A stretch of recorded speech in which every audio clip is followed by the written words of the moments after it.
General గా war అనేది humans కి మధ్య జరుగుతాయి. కానీ నేను మీకు ఈ వీడియోలో హ్యూమన్స్ కి మరియు ఈము బర్డ్స్ కి మధ్య జరిగిన వార్ గురించి చెప్తాను. 1932లో ఒక 20,000 ఈము బర్డ్స్ రైతుల పొలంలోకి వచ్చేసి పంట నష్టం చేస్తున్నాయి. సో వాటిని ఎదుర్కోవడానికి ఆస్ట్రేలియన్స్ కి అండ్ ఈము బర్డ్స్ కి మధ్య ఒక వార్ జరిగింది. ఆ వార్ లో సోల్జర్స్ పై నుంచి గన్స్ కాలుస్తూ ఉన్నారు ఈము బర్డ్స్ మీద. అండ్ ఈము బర్డ్స్ కూడా ఎక్కడ తగ్గేదేలే అని పరిగెడుతూనే ఉన్నాయి. లాస్ట్ కి మనుషులు గెలవలేదు, ఈము బర్డ్స్ గెలిచాయని అంటారు. దీనికి రీజన్ ఏంటో క్లారిటీగా తెలీదు. 20,000 ఈము బర్డ్స్ లో కేవలం రఫ్ గా 986 ఈము బర్డ్స్ ని మాత్రమే చంపగలిగారు. టోటల్ గా 9,860 బుల్లెట్స్ ని యూజ్ చేశారు. దీన్నే the great battle of emu అని కూడా అంటారు. సో ఇలాంటి ఎన్నో ఇంట్రెస్టింగ్ ఫ్యాక్ట్స్ ని నేను మీకు ఈ వీడియోలో చెప్పబోతున్నాను. అందుకోసం వీడియోని పూర్తిగా చూసేయండి. ఇంకా వీడియోని ఏమాత్రం ఆలస్యం చేయకుండా లెట్స్ గెట్ స్టార్టెడ్.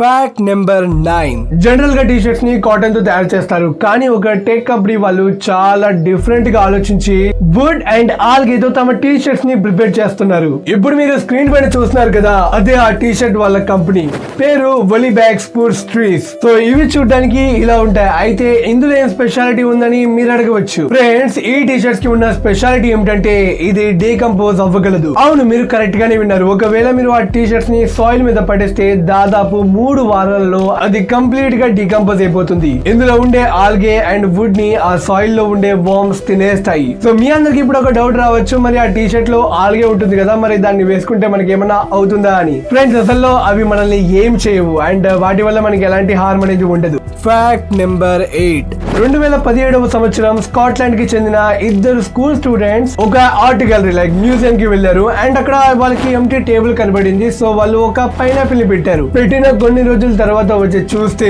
ఆ పైనాపిల్ చుట్టూ గ్లాస్ ఫ్రేమ్ అండ్ చుట్టూ జనాలు ఫోటోలు తీసుకుంటున్నారు ఆ పైనాపిల్ ని. వాళ్ళు ఆ పైనాపిల్ కూడా ఏదో సంథింగ్ స్పెషల్ వస్తువు అని అనుకుంటున్నారు.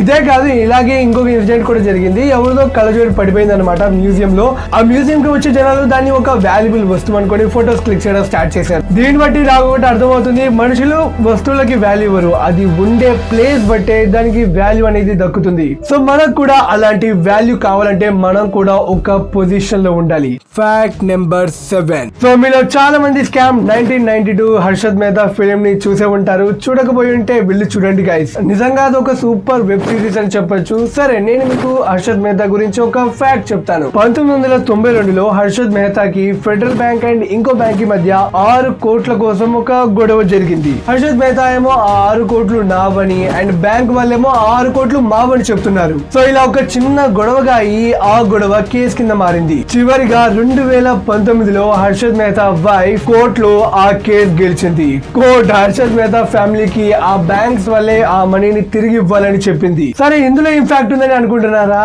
అసలు ఆ బ్యాంక్ వాళ్ళకి కోర్టు 18% ఇంట్రెస్ట్ వేసి ఇవ్వమని చెప్పింది. అలా ఆ బ్యాంక్ గొడవ పడినందుకు 6 కోట్లు కాకుండా 600 కోట్లు ఇవ్వాల్సి వచ్చింది. Fact number 6.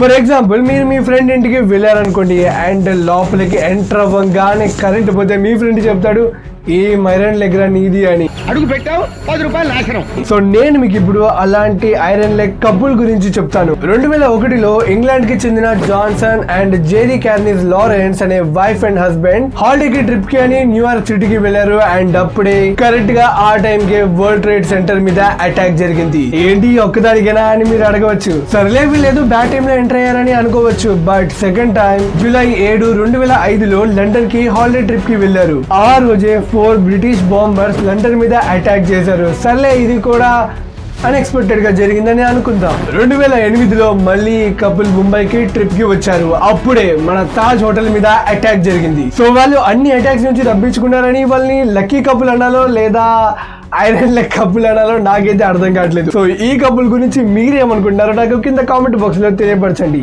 Fact number 5. అది నవంబర్ 12, 1833. ఆ రోజు అమెరికాలో నైట్ టైం. అప్పుడు చూడలేని అంత మెట్రాయిడ్ షవర్ ని చూశారు. మెట్యూర్ అంటే ఒక స్పేస్ లోని ఆబ్జెక్ట్. అది ఎప్పుడైతే పడుతుందో మనకి ఆకాశంలో ఒక లైట్ వెళ్ళినట్టు అనిపిస్తుంది. మీరు కూడా దాన్ని చాలా రేర్ సందర్భాల్లో చూసే ఉంటారు. దాన్నే మెటియోర్ అంటారు. అలా ఆ రోజు 1 కాదు 2 కాదు, గంటకి 50,000 నుంచి 1,00,000 మెటియోర్స్ వరకు కనిపించాయంట.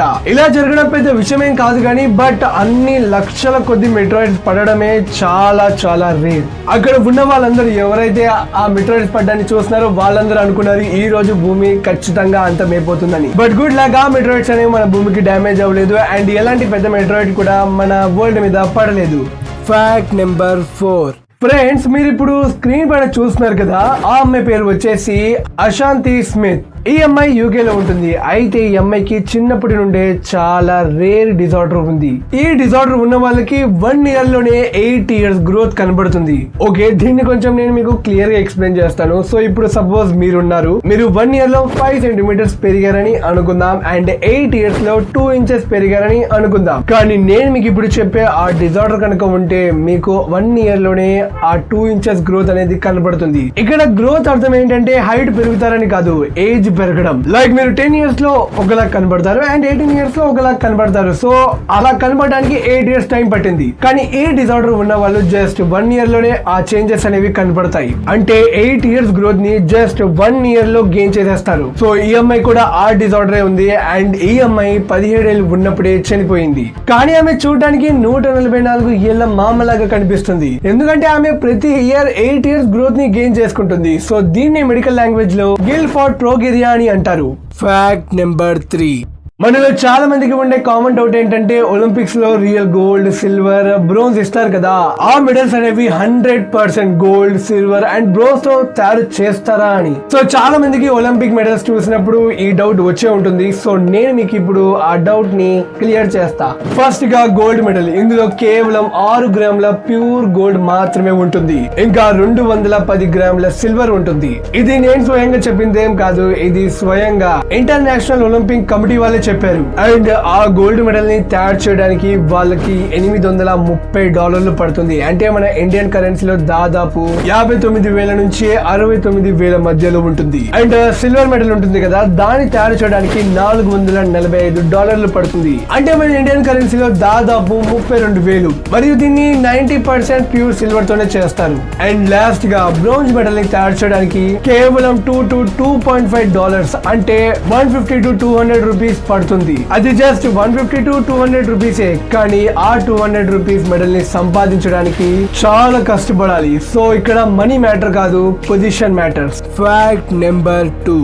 టెన్సెంట్. మాక్సిమం ఈ పేరుని అందరూ వినే ఉంటారు, ఎందుకంటే ఈ కంపెనీ మన పబ్జీని ఇండియాలోకి తీసుకుని వచ్చింది. అయితే వీళ్ళు ఒక న్యూ ఫీచర్ ని లాంచ్ చేయబోతున్నారు. అదేంటంటే నైట్ 10 గంటలు దాటిన తర్వాత పిల్లలు ఎవరు టెన్సెంట్ కి సంబంధించిన గేమ్స్ ఆడలేరు. ఫస్ట్ దీన్ని చైనాలో ఇంట్రడ్యూస్ చేయబోతున్నారు. ఇది ఫేషియల్ రికగ్నైజేషన్ తో వస్తుంది. అది మీ ఫేస్ ని స్కాన్ చేసి మీరు చిన్న పిల్లలు అని అనిపిస్తే మీ గేమ్ ని బ్లాక్ చేసి మార్నింగ్ వరకు వర్క్ అవ్వకుండా చేస్తుంది. నిజంగా ఇది ఒక ఆసమ్ టెక్నాలజీ. ఫ్యాక్ట్ నెంబర్ 1 చెప్పే ముందు మన ఛానల్ ని ఎవరైతే సబ్స్క్రైబ్ చేసుకున్నారో అందరికి చాలా చాలా థ్యాంక్స్. అండ్ ఎవరైతే ఇంకా సబ్స్క్రైబ్ చేసుకోలేదో కింద ఉన్న రెడ్ కలర్ సబ్స్క్రైబ్ బటన్ ని క్లిక్ చేసి పక్కనే ఉన్న బెల్ ఐకాన్ ని క్లిక్ చేయండి. అప్పుడే నేను వీడియోస్ అప్లోడ్ చేసినప్పుడు మీకు నోటిఫికేషన్ అనేది వస్తుంది. సో ఓకే, ఇప్పుడు మనం చెప్పుకుందాం ఫ్యాక్ట్ నెంబర్ 1. మన భూమి మీద డిఫరెంట్ టైప్స్ ఆఫ్ ట్రైన్స్ ఉన్నాయి. కానీ నేను మీకు ఇప్పుడు ఇలాంటి ఒక ట్రైన్ చూపించబోతున్నాను. దేనికైతే చక్రాలే ఉండవు. ఎస్, అది గాల్లో ప్రయాణిస్తున్నట్లుగా అనిపిస్తుంది. కానీ ఎలా అని మీకు ఇప్పుడు ఒక డౌట్ రావచ్చు. ఫ్రెండ్స్, దీన్ని అర్థం చేసుకోవాలంటే ముందు మీకు మ్యాగ్నెట్స్ గురించి తెలిసి ఉండాలి. మ్యాగ్నెట్ లో 2 poles, south and north pole ఉంటుంది. North pole south pole attract అవుతాయి కానీ south pole or north pole అస్సలు అట్రాక్ట్ అవ్వవు. అవి మ్యాగ్నెట్ ని ముందుకు తోస్తాయి. దీన్ని మీరు మీ డైలీ లైఫ్ లో ఎక్స్పెరిమెంట్ లా చేసే ఉంటారు.